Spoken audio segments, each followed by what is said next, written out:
Howdy, folks. Happy Monday, and it's a holiday Monday in Canada, and I found that out the hard way last night, gentlemen. As I was driving back from the Toronto Marlies overtime victory over Lehigh Valley, I was driving down the QEW towards Buffalo, and I noticed a lot of fireworks similar to the way it would be for July 4th in the States. And I think, halfway between Hamilton and St. Catharines, and all of a sudden on the road in front of me, maybe a couple hundred yards, was this big white plume of smoke. And I'm like, okay, what is this? I'm thinking that maybe there was an accident or something, and I immediately, I'm going 115, 120 kilometers, which everybody else is going on the QEW, and I slam on the brakes, and luckily there was not anybody behind me, because I don't know what this big plume of smoke is. And apparently some idiot in front of me had dropped a couple of those like artillery simulators and smoke bombs, dumped about 5 or 6 of them in the middle of the road. And I swear, for maybe 3 or 4 car lengths, I'm going through at maybe 20 miles an hour, afraid I'm going to run into a car or a truck. And then I come out of it and there's nothing there. What's that? Why did someone carry those with them? Oh, I think it was because it was, I'm sorry. Because it's boxed. No, it's Victoria Day. Yeah, celebrate he's doing a Victoria Day reenactment. Okay, I get it. Yeah, so I get it. Don't get me wrong. It's like, people are dropping M80s and K88s and sticks of dynamite and whatever for July 4th. I get that, but in the middle of a highway, when everybody, honestly, I didn't know whether there was a vehicle at the other end of this, and I'm like, this is. That was more scary than losing control on black ice on the QEW, I have to say. So not exactly uplifting, but go ahead. Well, go ahead, Peter. I was just going to say, the thing is you got to be where I am, and that's when you're driving along the Trans-Canada, and basically you can't see in front of you because all the dust coming up with the farmers and their combines plowing wheels getting ready to seed. Wow. Urban problems and prairie problems. But it's hashtag prairie problems. That's what that is. Yeah, hashtag prairie problems. No, Peter, I just had to ask. That's got to be because Russ and I drove to Chicago last year. Well, I was sick. You did all the Well, I drove and Russ was sleeping. At least for the. I was trying to sleep. I couldn't even trying to sleep. But on the way back, he was fine. Yeah. There was about a 2.5 to 3 hour stretch as we're going through Indiana, which it's basically flat and boring as hell. Is that what it is in like Manitoba and Alberta? Well, yeah, exactly. Like right now, if you can see what I'm looking at, it's so flat you can watch your dog run away for a week. That's funny. Yes. You can see the curvature. I wish I was the creator of that phrase, but that's a long time prairie phrase. That's good prairie humor right there. Yeah. Okay, yeah. Russ, go ahead. All right, so I attended a Comic-Con called Wizard World in Philadelphia. I think I've probably done about 13, 14 of them. I've been going for a long time, and I've watched the metamorphosis of that industry. But there's always things that go on there that make me laugh, and people can, check out my Twitter or Instagram if you want to see some videos and such. But I had a conversation that I didn't know I was going to have there, and it was about sports, and it was with the new Chewbacca. Oh. And he's a big Finnish guy. He was a basketball player for a while. Everybody knows that. So I was, talking to the guy who's friends with him, and I eventually, asked him a question or two just because I had to know. And the first one was, who was his favorite hockey player? Now, I did predict to the handler that it would probably be Patrick Laine, but I wanted to hear him say it so I could, put it on Twitter and stuff. And it was Patrick Laine. And he actually, this guy is probably, Peter, is probably 6'10", and he mimicked doing a slap shot. So it was pretty funny that he did that. And he said he's great to watch. And so I said, that's cool. He also told me Lauri Markkanen's his favorite basketball player, but my answer to him was, that's a no-brainer. Like, who else would you pick? Yeah. He's the only Finnish basketball player that was ever drafted in the NBA that I know of. Maybe there's a couple others. but he's the only one in there now, I believe. And so that was easy. Wait, But, you mean LeBron James is not finished? No, and not finished either. Apparently, he's still not finished. Not finished.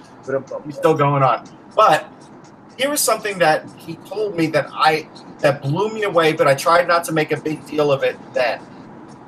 I asked him if he ever played hockey, and I goofed around on it on Twitter before I spoke to him, and he said no, because hockey's an expensive sport, and we couldn't afford it. And we're used to hearing that in the United States, and I know you hear about it a little bit in Canada, Peter, but I didn't expect somebody from Finland to say that it was too expensive there. That was the first time, and again, interesting that it's the new guy, the new Chewbacca, telling me this, but I had never heard anybody from Finland say, and I've spoken to a lot of Finnish people, as you guys have, that it's too expensive to play there for some people. Like you just said, we didn't have enough money growing up, and that sort of got to me. And he goes, "Now look at me," and he made, and then he growled at me. Yeah. Funny, but I'd never heard that. Any of you guys? No. No. Are we talking about how expensive it is to play hockey in Finland? Yeah.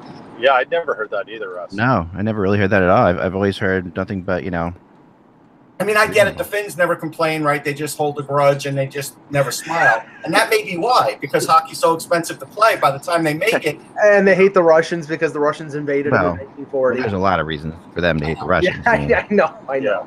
But let's be honest. I was really taken aback. And then the backstory on Eunice is he actually played his college basketball at Penn State.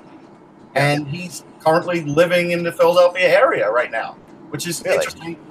I don't know how long that'll last, but right now that's pretty much the deal. And I'm assuming to talk to the new Chewbacca, and I even told the handler before Friday, before the first day that I went before Saturday, the first day I went to the show, I didn't even know who was the actor. I didn't know the actor's name. I didn't know anything. Well, the funny thing was, and obviously it wasn't him because he was at this event that you were at, but for Game 3 of the Cavaliers Celtics, there was somebody dressed in a Chewbacca costume sitting in the front row, and even he was. I know. Even he was so bored at that friggin' game that he left. It may have been a Wookiee. We know it wasn't Chewbacca. It may have been a Wookiee. Okay. That's true. Okay. Certainly not the Wookiee of the year, but I get it. Oh Lord. Start the show. Stick by my shirt, Russ. No, just no. Peter's gonna drive off the road after hearing that joke. Oh my God. That's rough. I just heard that. That's really rough. All right, let's get going. Firstly, right next to Eunice, and who's the new Chewbacca, was the guy who played in Rookie of the Year. He was signing too. That's weird. Okay, we'll start the show, and then I got a quick breaking news update here. All right, here we go. Okay. Hello, Hockey World. It's Monday, May 21st, 2018. I'm Michael Agello, and we're not talking about the World Championships. I'm Peter Tessier en route to Winnipeg. I'm Russ Cohen from Sportsology. And I am Eklund. And how about that, Team USA?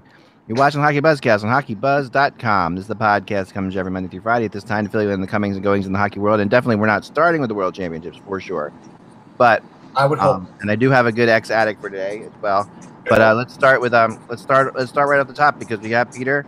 And thanks so much for joining us via the road, Peter, and everything. And my pleasure. Let's get into it right away. So, obviously, Game 5, the end of the road for this Jets team. What were your thoughts? Well, look.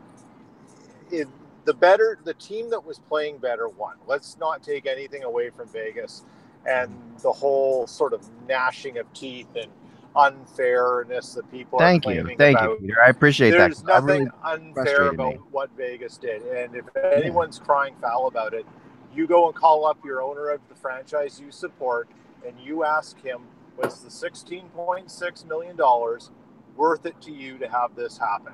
Because that was the 30th share of the $500 million that each owner got. So if that was worth your $16.6 million, then don't cry, because that's basically what it is. Look, I think the Jets ran out of gas. I think I haven't heard Paul Maurice's comments yet. I've just been really tied up with a sort of a road trip I'm on. But I did see some stuff from Jared Glant and Marchessault where they said they felt that Winnipeg had lost its edge a bit and its energy level after going 7 games at Nashville. Yeah. And that makes a lot of sense to me. I think that series was probably a little more taxing than we thought.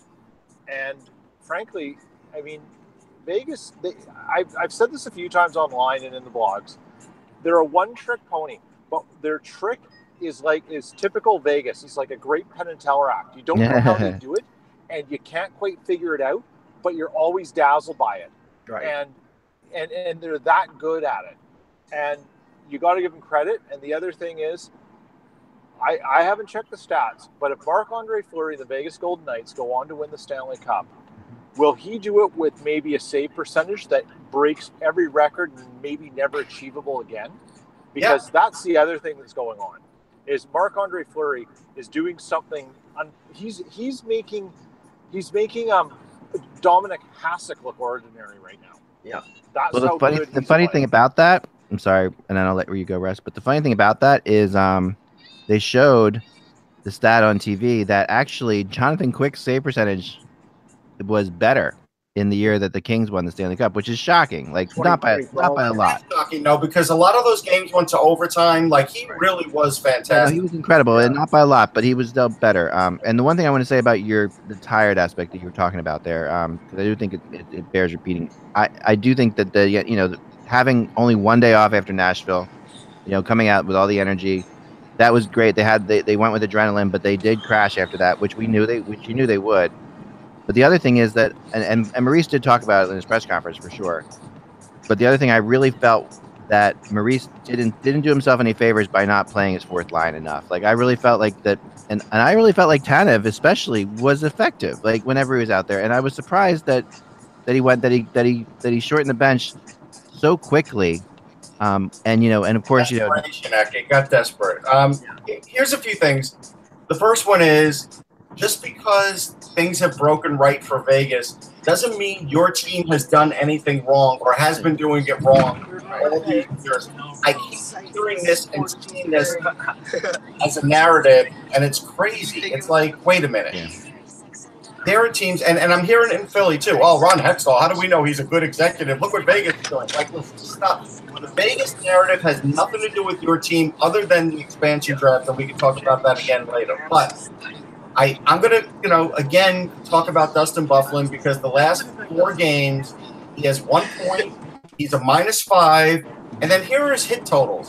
1 hit, 3 hits, 8 hits, 1 hit. Like, you want to talk about a guy that ran out of gas 4 games ago, it's Dustin Byfuglien. Yeah. And again, did he have a lot of minutes? Absolutely. But again, he is not, at the end of the day, he is not a dominant player in the league because of this.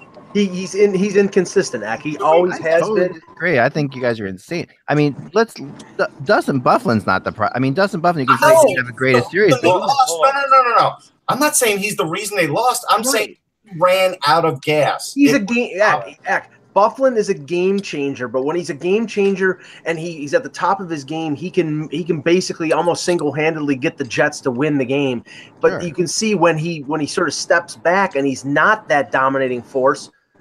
I mean, the separation between one and the other is so dramatic that, of course, that's because he's so good. I mean, that's right, the reality.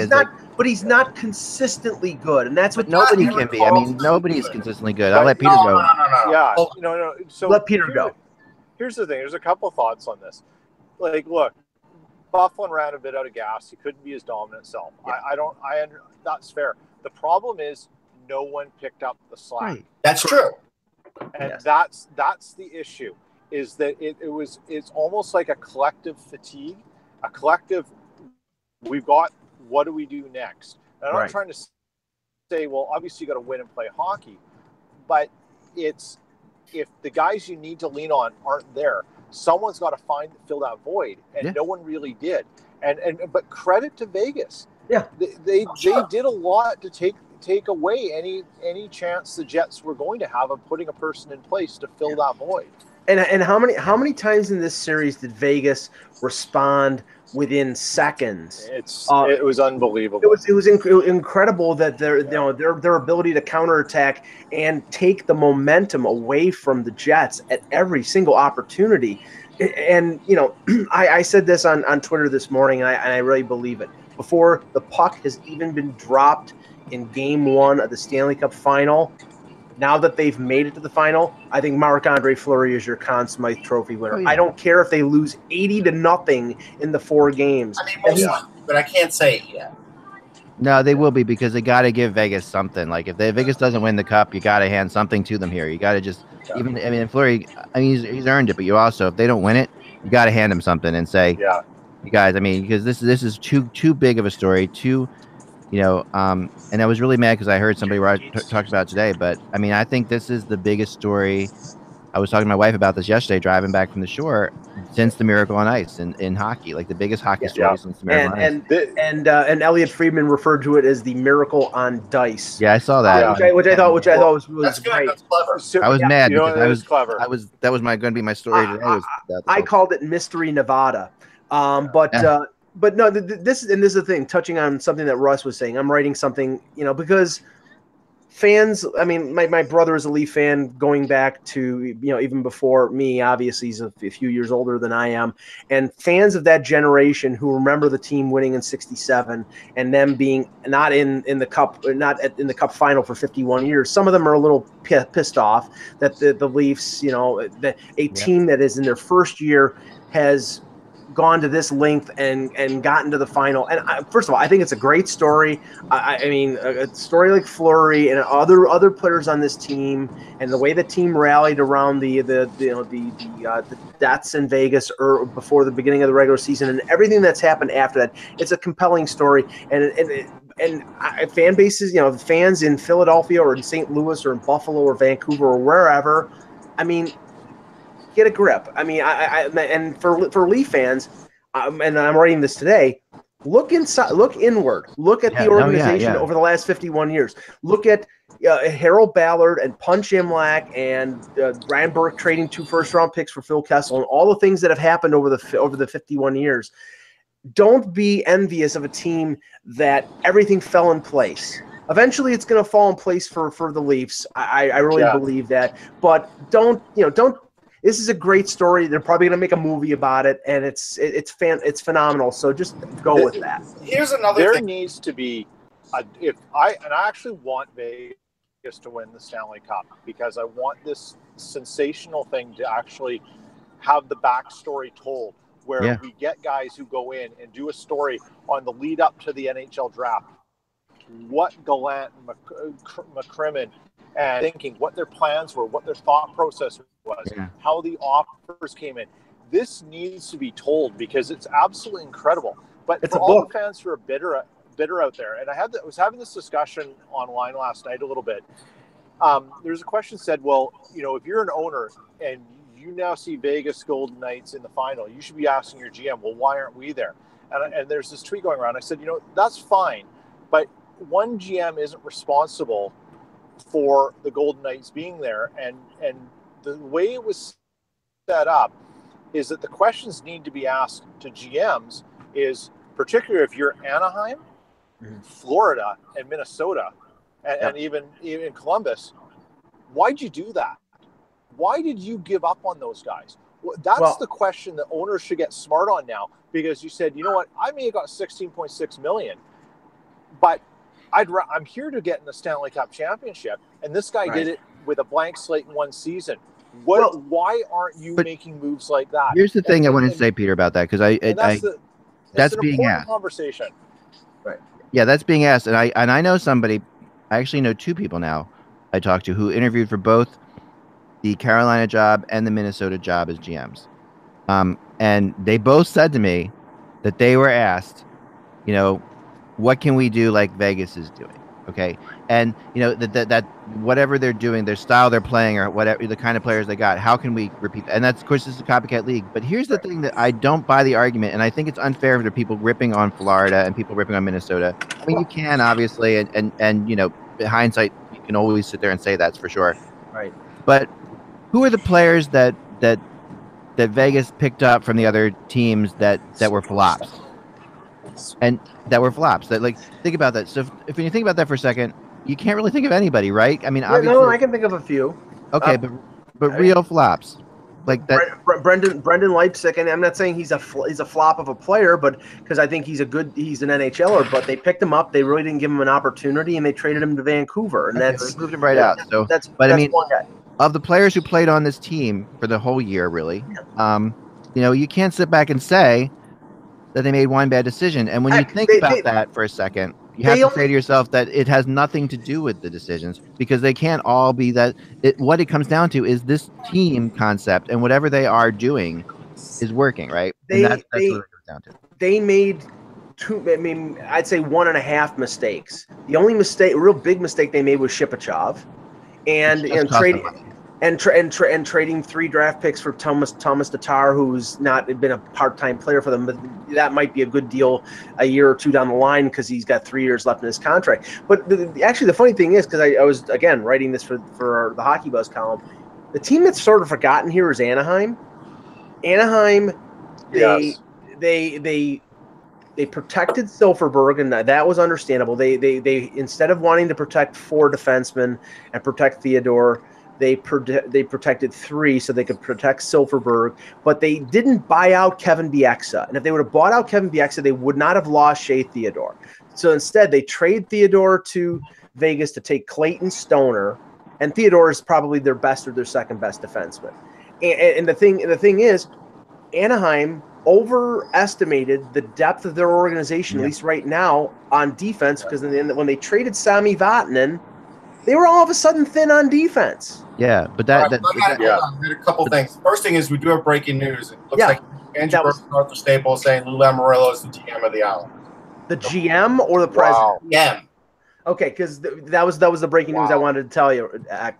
So we'll talk about that in a minute, though. So, but here's the thing. I wanted to get back to the other bit of giving Vegas credit for the last couple of games. But in the last game, they basically shut down Wheeler, Scheifele, and Bufflin. And they did it by, like I talked about before, sort of like playing man-to-man defense, what you would do in basketball, by not giving a guy an inch. Yeah. And that worked. Yep. And then for 2 games, they shut down Scheifele and Bufflin. And when you do that on Winnipeg, it does show that the secondary scoring, while it was great throughout the playoffs, died. It died for them. Yeah, it did. No, it did. Secondary scoring, and that's what it always comes down to, because we've talked about it before, and I mentioned, to Kevin and other people like that, we joked about it. It's like the 4th line, 3rd and 4th lines, right? That's what happened. That's the teams that win the Stanley Cup. We always sit and write stories about the 3rd or 4th line. And sure enough, last night that line comes out, and wins it. And that's why I was also really more upset about the fact that Winnipeg didn't play them as much as they could have. And so interesting. Another along the lines of what you guys were saying before, I did a poll this weekend to see if the question was, are you all in on Vegas? And people had 2 answers. They could either say, yes, I'm pulling for them to win it all, or they could say, no, other teams have worked harder for longer and deserve it more, right? And I kind of expected this to go like 60, 70% people saying, yes, they're pulling for them to win it all. Maybe I'm an optimist, I guess. But it actually came back 52% of people who were not pulling for them. They said other teams worked harder for longer and deserved it more. And then I went into the analytics of this. In Canada, it was 85% that thought other teams had worked harder, longer, and deserved it more. So this split along Canadian-U.S. lines, where I know this is a U.S. team or whatever, but it is the most Canadian, more Canadian players on this team than any other team in the NHL, right? But Canadians really were not happy about that this team comes in, then you have Toronto, you have Montreal, you have teams like that. You have to take at any team that beat their team that's in their country. Right, you have to take that into context. Like this is with Winnipeg losing, it's now a quarter of a century. It's 25 years that a Canadian team has not won the Stanley Cup. Now it's been, and Wes and I were talking about this morning. It's been 7 years since a Canadian team was even in the Cup final. 2011 Vancouver. I mean, come on, with 7 teams. It's an old narrative that I get tired of. By the way, Lou's running Hockey Ops, so like the chat room had it partially right. Whatever you parse it as, he's there. So whatever. Before I jump off here, guys, I just want to say one thing about Vegas and some of that about Canadians and stuff. Get over it. Yeah. There's nothing. Just get over it. But my wife said this a long time ago, and I tweeted out at the Vegas Dice Twitter account, and I said, and it's more true now than ever, if they win the Stanley Cup, they better rename that arena or nickname it the House, because the House always wins. And I want to give credit to my wife for that. She came out I love that. I love that. That has to be a T-shirt. Yeah. I like that. Anyways, guys, I got to jump off. Good chatting with you. We'll talk to you later. Thanks, Thank Peter. you. Thanks so much. Thanks for doing this. All right, can I want one more thing about this before we move on? Go ahead. We have to take some shots at Connor Hellebuyck, because Connor Hellebuyck, I mean, he made saves, but he did the thing that you can never do in the Stanley Cup Finals or playoffs at all, and that's clear up the middle. Well, no, but just give up goals at the worst possible time. Like we talk about, like the fact that did you really give up though. Honestly, no, I mean the 2 goals in the last 2 games before this one, the goals that were really bone crushing when like Winnipeg had battled back were both plays that he mishandled on Duncan. I mean, I always talk about it. Goalies always give up a bad goal in every game. Every goalie in the NHL does it. They do. But when you do it, goaltending is about momentum saves. Like that, it's about. It is not about like the reason Grant Fuhr was a great goalie was not with a goals against average of over 5 at times was because he made those saves when you had to make those saves, and that was the key. And that's what Hellebuyck just didn't do. That's what Pekka Rinne didn't do. Right? They both. And Hellebuyck in this series, particularly, trying to overhandle the puck, it was a disaster. I mean, it really was. Yeah, that was since that play that I brought up. They definitely got in his head, and now he is going to have to work on it and sort of reinvent the way he does that. Or that could be something like there was a guy who played for the Mets named Mackie Sasser. He was a really good hitting catcher, and once it got in his head that he couldn't throw the ball back to the pitcher, it became like a thing that basically ruined his career. Yeah, Steve Sachs, Chuck Knobloch being able to throw from second to first. It just gets in your head, and that's it. All right. This is what has been coming out here. Now, the first report, Elliot Friedman was reporting that Lou Lamoriello had contacted John Tavares. Now, the first question I had when I heard that was Lou still a senior advisor with the Leafs at that point, because that would be tampering.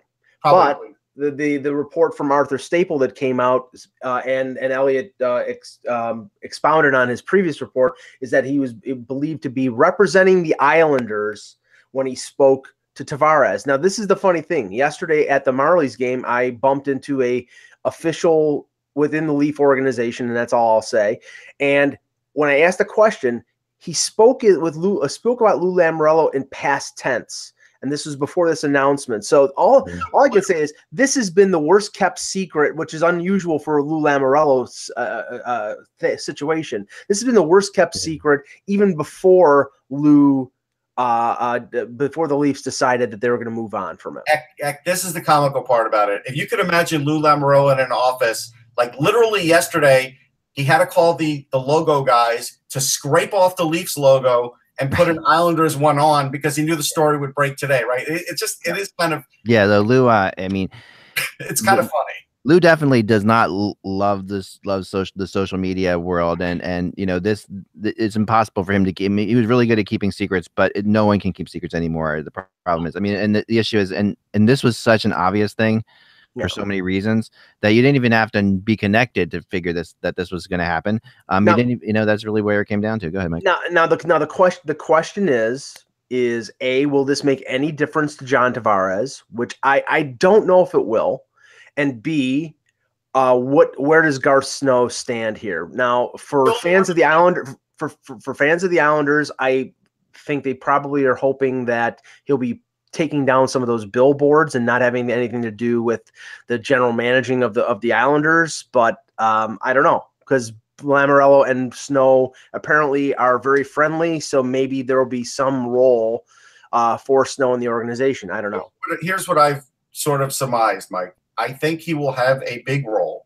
Okay. I think they are going to have a triumvirate there, and Lou will have the final say now instead of Garth Snow. But Garth will still have a lot of pull, and so they're going to work together. Like that's the way it's going to be, and sort of the way I picture it is like Lou is just going to sort of say, "Hey, Garth, run these things by me. and let's talk about it. Where before there was nobody in that organization to do that with. Like Garth Snow was it. That was and so this is a big deal for the Islanders now because they're adding more layers. How many years have I talked about there not being enough people in their front office? Yeah. And this is one of those days where they're getting it right. And the other thing, and this was mentioned on, I have to just give them proper credit, the 31 Thoughts podcast with Elliot and Jeff Merrick last week. The possibility that if Lou was going to the Islanders, which they mentioned, that Mark Hunter would follow him. Now, obviously, Hunter is looking to be a general manager in this league, but if he thinks that he can either make more money or have more the responsibility that he has in Toronto and work under Lou, who he's worked with the last 3 years, that's a distinct possibility. That nothing's been announced. We don't know if that's going to happen or not. He may stay in Toronto. I'll tell you this. There's no way the Leafs will let him do anything this draft for the Islanders. No way. Right. I'm sure they have him under. I believe he has a year left in his contract. Right. That's what I'm saying. They'll let him cut ties in July. Right. This draft, there's no way they'll let him do that. Like teams are very protective over that. So that's one thing. But yeah, I think Mark Hunter would go over there. I think they would give him sort of an elevated but not GM position. They'll come up with something like when Bill Belichick was the assistant head coach for the Jets and Bill Parcells was still there. They'll come up with a position. But again, it will strengthen the Islanders. None of this means John Tavares is staying, though. That's the interesting thing.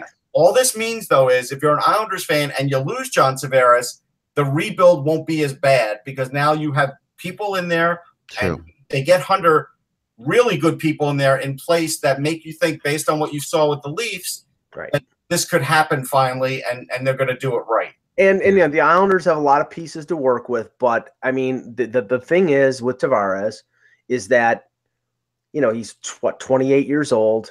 He's been there since he was 18 years old. They've never won a thing. This is his one opportunity. Great. He can get his 8-year, $11 million contract, but if he wants to win a Stanley Cup, it's not at least not going to happen with the Islanders for 2 or 3 years. You don't know about the building. I mean, there's a lot of question marks about staying in Brooklyn. And there are less question marks for him going to San Jose or Vegas or wherever. So I don't think that Lou, and we know we know how good of a negotiator he is. I don't know if Lou just on his own coming to the Islanders makes a damn bit of difference whether John Tavares stays or goes. It does make a difference. Whether or not it makes enough of a difference is right. That's what we mean. I mean, it makes a difference. I mean, the thing that Lou, the brilliant part of this move is the fact that Lou is such a good ambassador to player. He's always done a great job at getting players to go along with whatever the team is doing. Because at times in New Jersey, things weren't always peachy keen. But he managed. They would listen to him.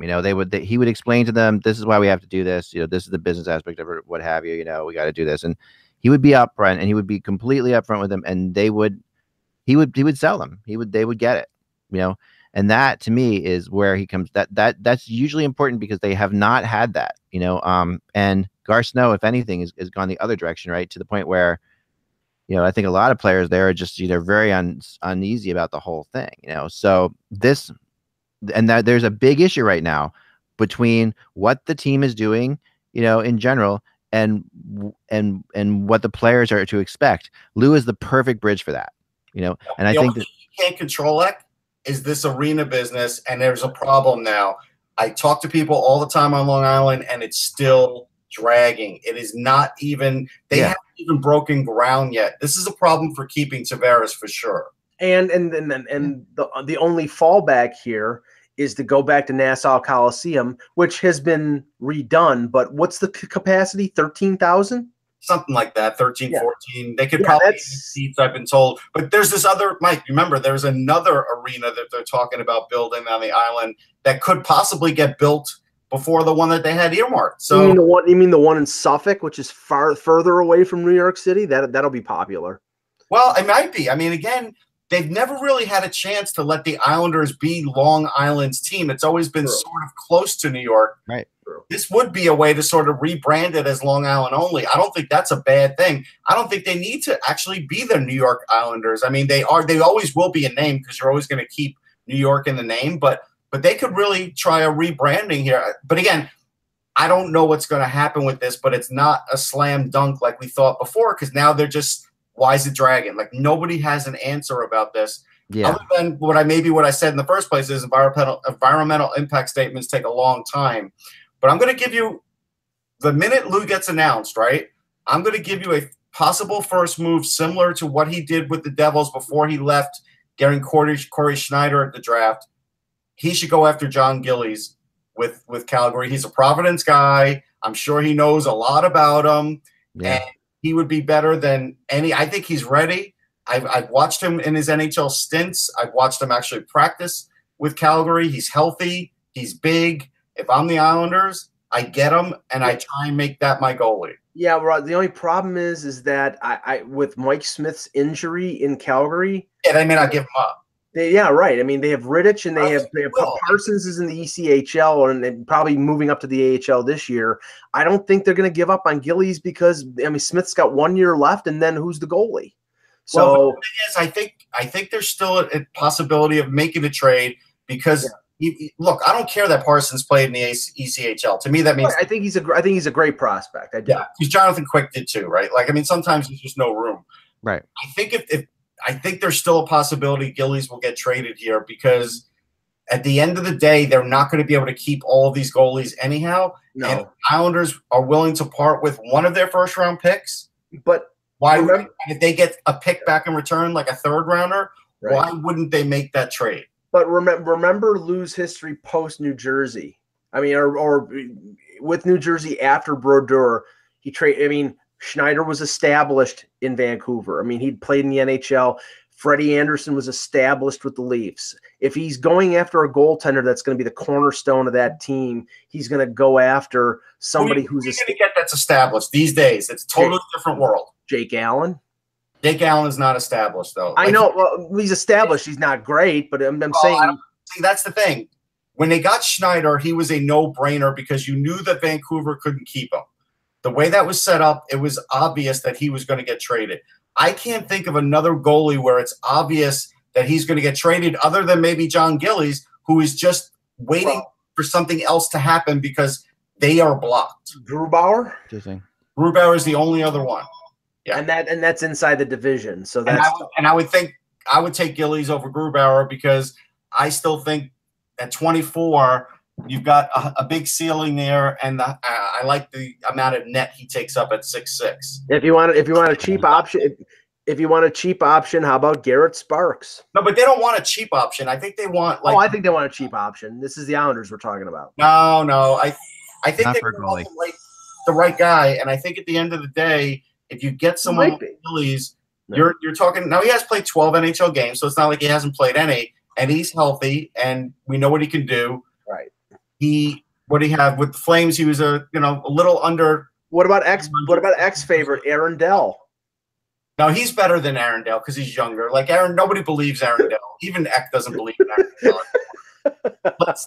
I totally believe in Aaron Dell. Right. Let's be real about that. But I just think at the end of the day, this could be a very good move for the Islanders because. Yeah, but let's agree on this. I've got to get a chance. Let's agree on this. I think that one of Lou's first moves is to do what Garth Snow has failed to do for the last 4 years, and that's he's going to get a goalie because he knows how important goaltending is. He's got excess on defense, even though some people criticize the Islanders' defense. They have a lot of defensemen, so he may take advantage of that. And they've got a ton of prospects at forward.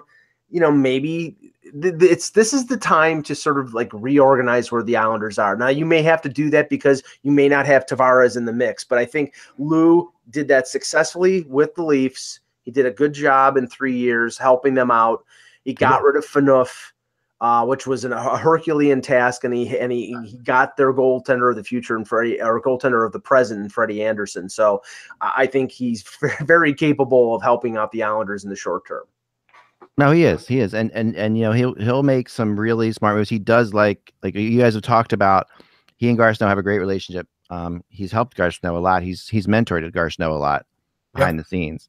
So I think that there's a really good chance there that that he'll do something with Garth, and he'll work with Garth and Snow has made some good moves and some bad moves. Obviously, the fact of the matter is the Islanders they've got some good. They made some good draft picks. They've made some half decent trades. They've made some bad signings, but at the end of the day, 2 years ago, this Islanders team won a playoff round and looked like they were on the right track, and then suddenly they're not, right? So I think that Lou will take them. I just think that the stability that he'll bring to an unstable organization is bigger than everything else. Here's the thing, X. So I did find an article from the Post dated April 9th, New York Post, and basically they say the arena is still on track for 2021-22. So keep that in mind. But they said there's political red tape, which is every day on Long Island, and environmental issues, which is, again, probably those environmental impact statements, like I mentioned. And then he said, Ledecky basically said that there's no indication it won't start as planned. His checkbook is open. But again, so many other things can go on, and I think it's a worry that they haven't broken ground yet. So was Charles Wong's checkbook when it came to the Lighthouse Project, and that didn't get off the ground. Fans feel right now, and you can't blame them until something substantial happens, like this groundbreaking, and it hasn't happened. Maybe it'll happen in July. I don't know. Well, let's transition to Tampa Bay, Washington, because we got like 15 minutes left. So yeah, let's transition to Tampa Bay, Washington. And I can I say, I told you so, folks. I told you so. The series what's that? Has the series ended? No, I'm not saying it's. Oh, okay. I'm just checking. I'm not saying it's ended, but do I believe that Washington will come back, win Game 6 and win Game 7? No, I do not. I'm sorry, I don't. They might win Game 6. They may force a Game 7, but now, so you gave some wiggle room there. Why not close it out tonight? Why don't you close it out tonight? I picked Tampa. Okay, that's my pick. Now you're skirting the question. Convinced with Tampa, why not? Why can't they close it out tonight? Well, Russ, you never know whether the old Vasilevsky is going to show up, because the new Vasilevsky has stood on his head 3 games, 3, 4, and 5. I know it looks bad for Washington. I'm sticking with them, though, simply not because I picked them, but because they've come back. No, because they've come back before in this sort of environment, and now there's something else. Now we're pretty much out in the open, and it's almost a guarantee that Trotz is leaving. Yes. And now that everybody knows that Trotz is leaving, these players, and for a lack of a better term, we're going to try like hell to sort of win one for him. Yeah. And we don't know what's going to happen with that. They all had probably known what's going on with Trotz, but now that it's public, right? I mean, hell for their coach. I mean, the report out there was last weekend. It basically said even if they win the cup, he's gone. Right, which is crazy. Which means probably that Reardon is the new coach once. Right. Which is why the Rangers are going with Quinn, I guess. But Russ, from what I heard, and I think it was John Shannon that reported it, this is all on Trotz. Basically, he does not like McClellan. Right. And his contract is up, and he doesn't want to re-sign with them. So if that's the case, what I would do if I were Ted Leonsis, I would keep Barry Trotz, and I would find another GM. Well, he just extended him for 3 years, so that Leonsis has money. He's still got the AOL money. He'll be okay. I'm not worried. Yeah, no, he's got the money. I'm not worried about Ted's pocketbook here. No, the money's fine. I mean, that's not really an issue. I just $1 billion there. And no slight to Reardon. I think bringing in a young coach, even though he's been an assistant with them, to deal with Alex Ovechkin is not easy, because all of a sudden he's now the guy that Ovechkin has to deal with all the time. Trotz is maybe the best coach in the NHL dealing with players. Him or Boudreau, you can take your pick. But here's the thing that if I'm a Capitals fan, and like I picked against them and I've been bashing them throughout the playoffs, but you're a bad Capitals fan if you're a Capitals fan. Thank you. But I hear you there. Alex Ovechkin breaking his stick on the ice in utter frustration at the end of Game 5 is not a good sign for your team, folks. It really is not. No, I mean, you have to. I mean, this is what I've talked to people around this team for years about, is the fact that, and I've said on here, they get too high and they get too low. You know, and that I think has made Barry Trotz nuts. I really do, because he's a very even guy. He's a very even coach. and he might be the best for this. But then again, I don't know that there's any way. I mean, Ovechkin is more like a basketball superstar than a hockey superstar. Yep. He just has that thing where I'm not saying he's not a great guy. He's really good out in public with people and everything else, but he is heavy maintenance for a coach. Oh, he's a phenomenal guy, and I totally agree with you. And I mean, he does things that he just loves this game. His passion is on, is one of the great question for the game. No question. Yeah, there's no question he's passionate. I mean, like I've said many times, the guy drove. I saw the guy drive to Philadelphia through a snowstorm in a rental car to see a preseason game one time. Right. Like to join his teammates because he had been hurt and they were coming back from a road trip for a preseason game in the snow. I mean, Ovechkin there's no two ways about it. He loves the game and he wants to win more than any player out there. Right. But this is not a questioning of desire. It's a questioning of and then unlike other years where his performance has been lacking, I think he's actually stepped up this postseason and actually played fairly well. I mean, the Capitals are and it may be more bad luck than anything. I mean, Backstrom has done absolutely nothing since he came back. So he's clear. Yeah. What's that? He's winning faceoffs. I keep seeing zippity doo dah. I'm sorry. It's like he's got a broken wrist or a broken hand, and I give him all the credit in the world for toughing it out and coming back. But if you're that debilitated, then you're really, I don't know how much good you're doing. I don't think he's doing any good playing with Ovechkin. Put it that way. Like I honestly don't see how you don't have Ovechkin and Kuznetsov together. Like it's one thing. They're trying to have two lines that score. Yeah, but you won when Kuznetsov and Ovechkin were together, right? I mean, like you have to, and that's what you have to, and even just bringing them back together, it just gives both of those guys like a shot in the arm. And there's nothing against Backstrom. You want two lines, you got two lines. Like but what's happened in the last 3 games is the depth of the Lightning has come to the forefront. Not only, I mean, Vasilevsky stole Game 4. There's no doubt. But there's 2 things. Vasilevsky was great last game. Yeah. And that goal by Callahan was one of the luckiest goals you'll ever see by any human being, because not only did it never touch his stick, it was just one of those things where it just hit him in the right place where they can't say he knocked it in. And it was a massive goal. And even he was like a little surprised. Hey, look, if you're in the right place at the right time, good things happen. And it should have counted. It was a good goal. No, it should. But how often is that kind of goal going to happen? Like, that was the margin of error in the last game, really. About as many times as one thing, by the way, I forgot. I really want to mention this. This is going back to Winnipeg for a second, but this is something that made me crazy. And I really wanted to mention it while Peter was on here. But I haven't heard anybody talk about this. In the last 4 minutes of that game, there was not a stoppage, Right. And at one point, Bufflin had the puck behind his own net, and it was about a minute and a half left. Okay, and they were obviously spent. Like you could see how exhausted they were. Right. Yeah. How the hell? What's wrong with Bufflin just icing the puck right there? Like that to me. They needed a break and a timeout so badly to just calm down, to get the right players out there, and they did. And it's amazing to me that they went through the last 4 minutes without getting a stoppage. I think that does speak to him not being a dominant player in the playoffs or a consistent guy or one of those guys that, like a captain kind of guy, would do that. I don't know. We've seen guys go offsides intentionally or quickly, whatever you have to do.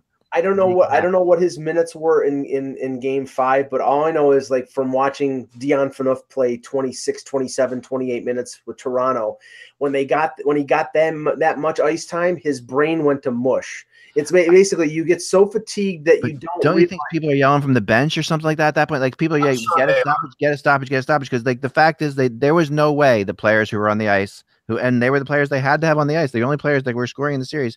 There was no way they were going to score unless they got a sip of water and a second. Like they had to. There was something. It was so obvious, and it was so unbelievably frustrating that. And there's one point that Hellebuyck. This is even better. With about 3.5 minutes left, if you look at it, no, I'm going to say it was under 3, just like 2.5.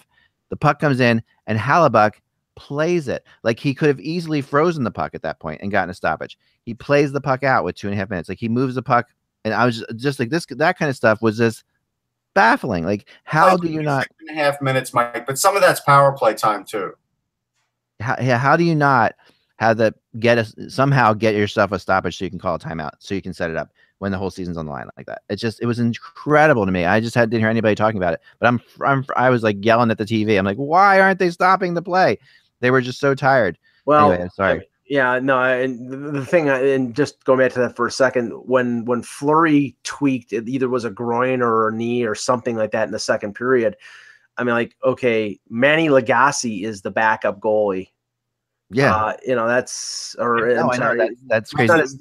The way it works with Vegas, they'd still win the freaking Stanley Cup. I mean, it doesn't matter. It doesn't matter. I'm not just handing them the Stanley Cup. Let's not get crazy. Maxim Legacy. I knew it was Manny. Yeah, at this point, I don't know. I mean, don't you think that Winnipeg is better than either Washington or Tampa? It doesn't matter. Yeah, it doesn't. Nashville was better. No, but I think Winnipeg is better than either Washington or Tampa. That's what I'm saying. So, and at the end of the day, Washington and Tampa, they could ever. I agree with Mike, at least on the point that I think it's going to go 7 games. I know you didn't say that, but I think you're thinking that.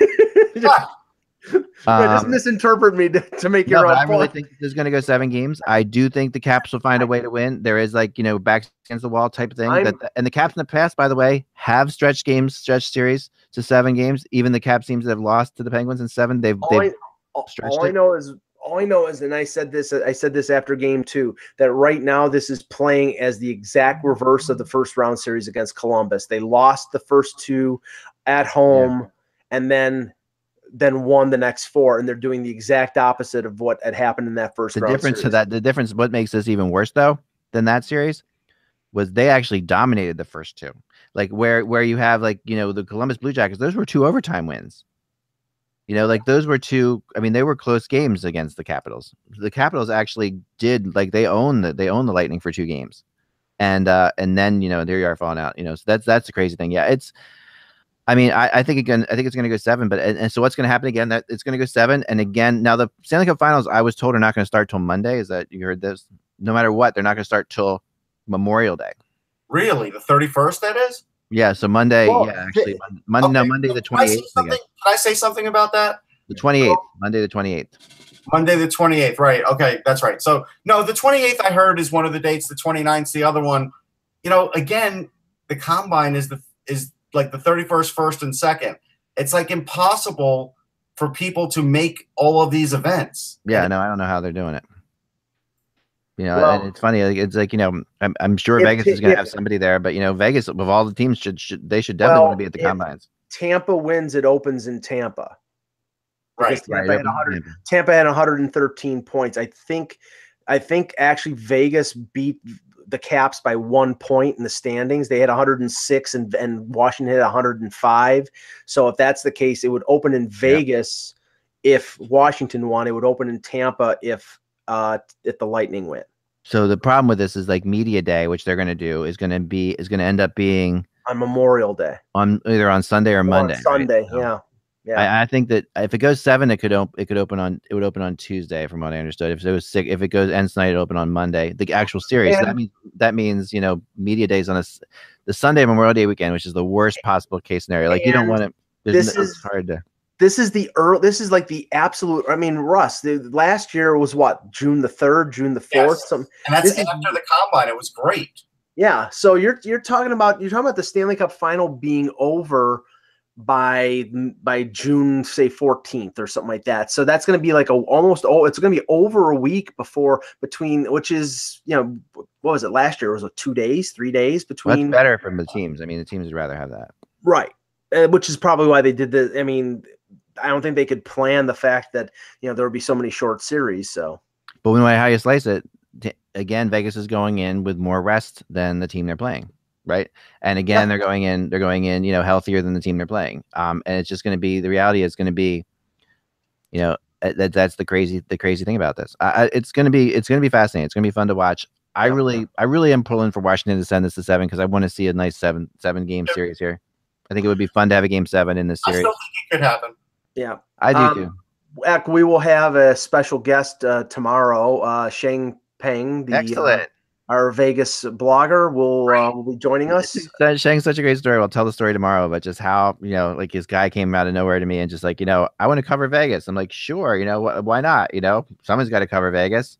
And Shang's a great writer. He actually turned into, he's way more professional than I, and he's proven himself, and he's covered a couple, award ceremonies for me out there.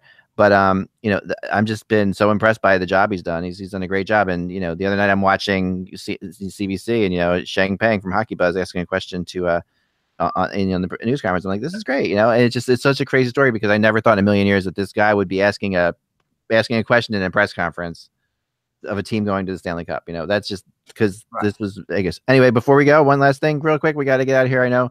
But I thought that someone sent this to me, and I love this. This is so cool. So I just thought I had to put this up there. There you go.